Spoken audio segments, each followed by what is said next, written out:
Lontara At-Taroloribone pasal 4. Karempalwa melahirkan Malajangi Cina.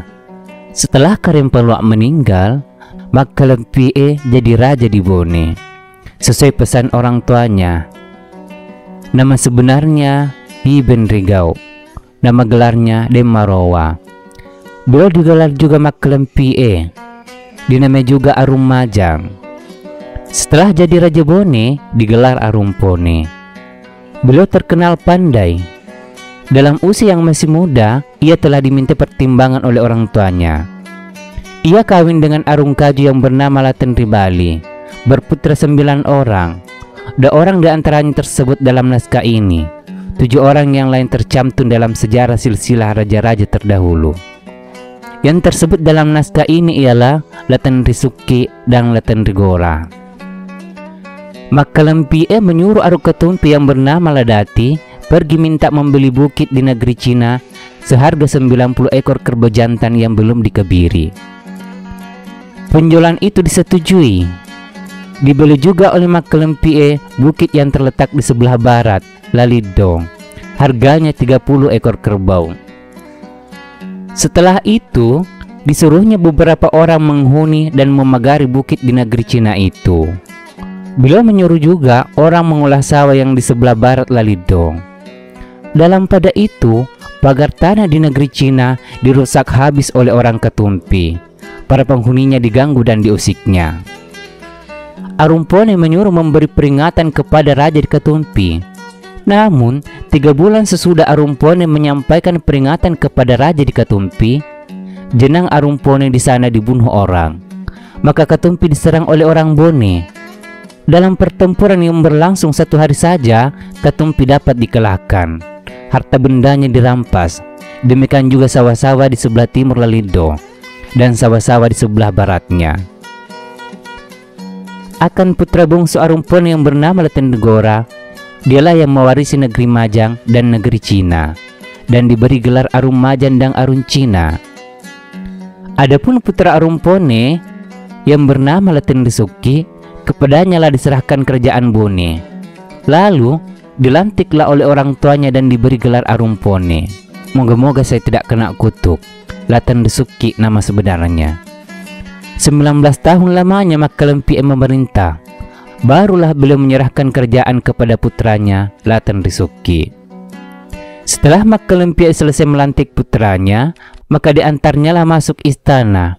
Lalu beliau pergi tinggal di Cina bersama dengan putra bungsunya, Laten Rigora.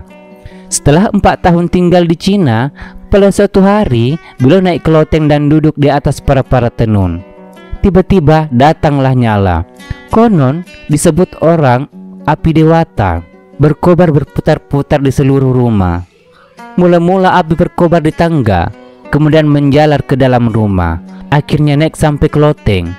Setelah api dewata padam, Maka Lempie tidak ada lagi kelihatan. Maka beliau dinamai Malajangi Cina, yang artinya raja yang menghilang di Cina. Pasal 5. Malajangi Cina melahirkan Mapajunge Laten Risuki. Moga-moga saya tidak kena kutuk. Laten Risuki diangkat jadi raja. 4 tahun sesudah Baginda menerima kerajaan dari orang tuanya, Malajangi Cina meninggal.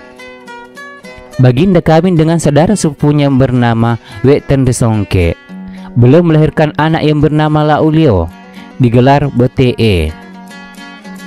Pada masa itulah Datuk Luwu yang digelar Dewa Raja datang menyerang Bone. Pasukan Luwu mendarat di sebelah selatan Celu, dan di sanalah mereka berkedudukan. Setelah pertempuran mereda, pada waktu dini hari, keluarlah serombongan wanita diantar oleh orang-orang Ratta Salo ke seberang selatan sungai. Pasukan Luwu mengikut dari belakang. Mereka akan meneruskan pertempuran. Pasukan Bone mengambil tempat kedudukan di Biru. Keesokan harinya, terlihatlah oleh pasukan Luwu wanita-wanita diantar keluar ke sebelah timur Arrobiring. Mereka pun bergegaslah ke sana. Maka bertempurlah orang Ratta Salo dengan pasukan Luwu. Pasukan Luwu dihadang oleh pasukan Bone. Pasukan Luwu berlarian menyelamatkan diri. Payung kerajaan Datuk Luwu dapat direbut. Datuk Luwu sendiri nyaris terbunuh. sekiranya tidak dicegah oleh Arumpone yang berseru, "Jangan kamu bunuh Datuk Luwu."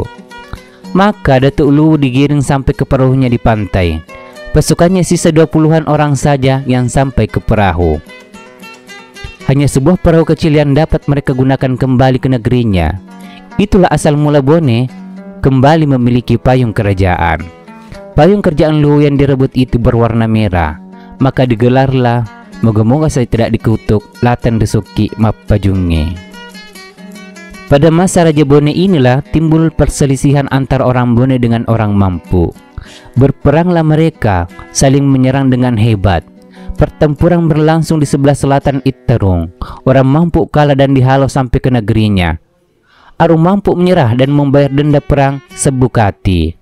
Arum mampu berkata, "Berbuatlah semaumu Arumpone, asalkan engkau tidak memisahkan aku dengan anak istriku." Arumpone berkata, "Kembalilah Arum mampu, engkau jadi raja bawahan kerajaan Bone.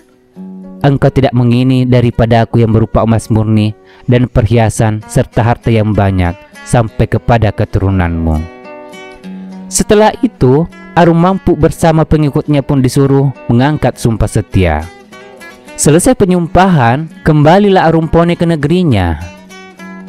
27 tahun lamanya memerintah, lalu ia jatuh sakit.